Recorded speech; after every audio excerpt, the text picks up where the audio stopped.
اعوذ باللہ من الشیطان الرجیم بسم اللہ الرحمن الرحیم نحمدہ ونصلی علی رسولہ الکریم۔ انتہائی قابل احترام سامعین، مجھ سے اچھے لوگوں، السلام علیکم ورحمۃ اللہ وبرکاتہ۔ آج دعا کے بارے میں گفتگو ہوگی۔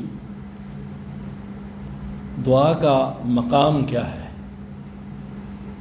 اور پھر کون سی دعائیں جو ہیں وہ قبول ہوتی ہیں، کس کی دعائیں قبول نہیں ہوتی، کس کی ہوتی ہیں، اس کے بارے میں آج گفتگو۔ تو انسان جو ہے، اس کی تخلیق کا بھی کوئی مقصد ہے۔ اس کائنات میں اللہ تبارک تعالیٰ نے جتنی بھی تخلیقات فرمائی ہیں، بے مقصد نہیں ہے۔ جیسے بھینس ہے، اس کی تخلیق کا مقصد یہ ہے کہ اس سے دودھ حاصل کیا جائے۔ گھوڑا جو ہے وہ سواری کے لیے، اور پھر جو ان کی قدر و قیمت ہے وہ ان کی استعداد، ان کی جو ایفیشنسی ہے اس پہ لگتی ہے۔ یعنی گھوڑا سواری میں کتنا تیز بھاگتا ہے، اس سے اس کی قدر و قیمت۔ تو انسان کو اللہ تبارک تعالیٰ نے اپنی عبادت کے لیے پیدا کیا۔ تو سورہ ذاریات کی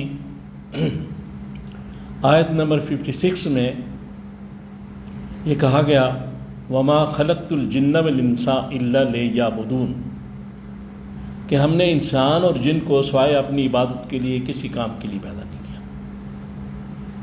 تو اب عبدیت جو ہے اس کا کامل ہونا بڑا ضروری ہے۔ تو اس کے لیے اللہ تبارک تعالیٰ کی بندگی میں رہنا چاہیے، ہر کام میں اس کا اور اس کے رسول کا حکم۔ تو دعا کے بارے میں حضور سرور کائنات صلی اللہ تعالیٰ علیہ وآلہ وسلم نے فرمایا کہ دعا عین عبادت ہے۔ اس کا مقصد ہے کہ دعا بھی عبادت ہے۔ ہم اگر اللہ سے دعا مانگتے ہیں تو جب ہم دعا مانگ رہے ہوتے ہیں ہم عبادت بھی کر رہے ہوتے ہیں، یعنی ایک اس کا ثواب وہیں سے ملنا شروع ہو جاتا ہے دعا کا، جو اللہ کے آگے کی جاتی ہے۔ اور دعا صرف اللہ کے آگے۔ پھر اس کے بعد یہ چیز ہے کہ دعا جو ہے وہ کن لوگوں کی زیادہ قبول ہوتی ہے، جو رزق حلال کھائیں، ایک چیز۔ دوسری چیز یہ کہ ماں باپ کی اولاد کے حق میں دعا اور بد دعا، یہ دونوں قبول ہوتی ہے۔ اسی طرح پھر کوئی شخص، کوئی مسلمان، جو احادیث کا یہ سارا مفہوم ہے جو میں آپ کے سامنے پیش کر رہا ہوں، اس میں ابی داؤد بھی ہے، مسلم بھی، بخاری بھی، ابن ماجہ۔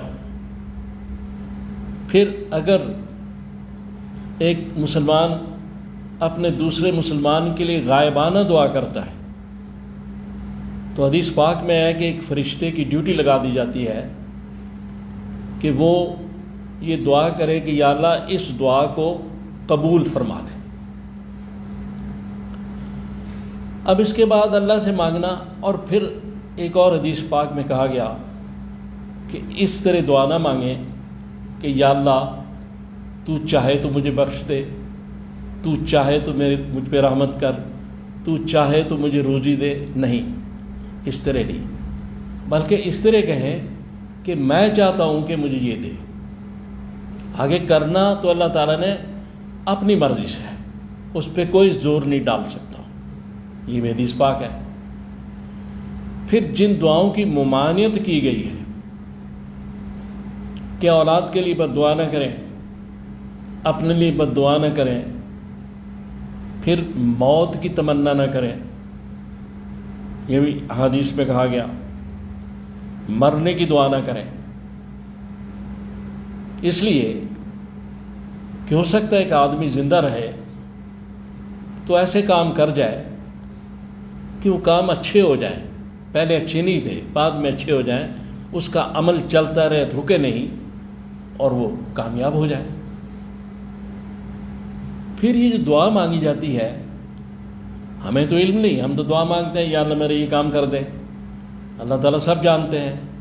تو اس کے بارے میں احادیث میں یہ ہے کہ اگر وہ چیز اس آدمی کے حق میں ہوتی ہے تو وہ اس کو دے دی جاتی ہے، اور اگر نہیں ہوتی تو اس کو کسی آفت سے بچا لیا جاتا ہے، اور اگر ایسا بھی نہیں تو پھر عاقبت میں اس کے درجات میں بلندی کی جاتی ہے۔ یعنی دعا ہر صورت میں قبول ضرور ہوتی ہے۔ پھر اس کے علاوہ یہ ہے کہ جب ہم دعا مانگتے ہیں تو دعا الفاظ کا نام تو نہیں ہے، یہ لفظ نہیں ہے صرف، بلکہ دعا دل کی گہرائی اور روح کی تڑپ کا نام ہے۔ جس لگن، جس تڑپ اور روح کی گہرائی سے دعا مانگی جائے گی اتنا اس میں اثر ہوگا۔ اور حدیث پاک میں یہ بھی الفاظ ہیں کہ جتنے یقین سے کو اللہ سے کوئی شے مانگے گا، دعا کرے گا، اللہ تعالیٰ اس کو قبول فرمائیں گے۔ اس کے بعد دعا کے جو اوقات ہیں اس میں بھی احادیث ہیں کہ اذان اور اقامت کے درمیان جو دعا ہے وہ اس کے قبول ہونے کے امکانات زیادہ ہیں۔ پھر یہ بھی حدیث ہے کہ رات کے پچھلے پہر اٹھ کے اگر کوئی دعا کرے تو اس میں بھی قبولیت کا امکان زیادہ ہے۔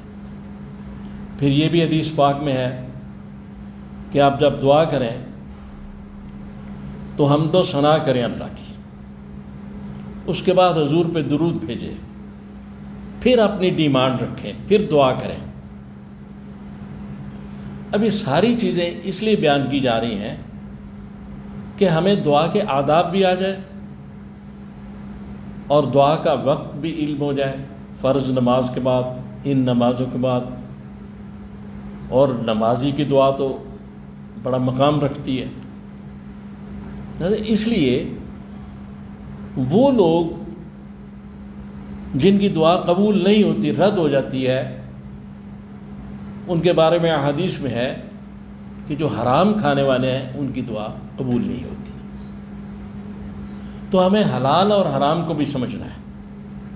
اس وقت حلال اور حرام کی تمیز تقریباً ختم ہو چکی ہے۔ بے شمار ایسی چیزیں ہیں جو ہمیں علم ہی نہیں، جیسے اس میں بھی انشاءاللہ پھر کبھی بات ہوگی۔ بہرحال گزارش یہ ہے کہ دعا ایک ہتھیار ہے بہت بڑا، اللہ نے مجھے آپ سب کو دیا ہے۔ اپنی عاجزی کا اظہار اور اس کی خود مختاری کا، اس کے اللہ ہونے کا اقرار اور اپنی بے بسی کا اظہار، پھر یہ دعا ہے۔ اور جب وہ دعا جو دل سے نکلتی ہے اثر رکھتی ہے، تو اللہ تعالیٰ سے دعا کریں، اللہ تعالیٰ مجھے اور آپ کو توفیق دے کہ میں نے جو باتیں کی ہیں ہم ان پہ عمل کر سکیں۔ صلی اللہ تعالیٰ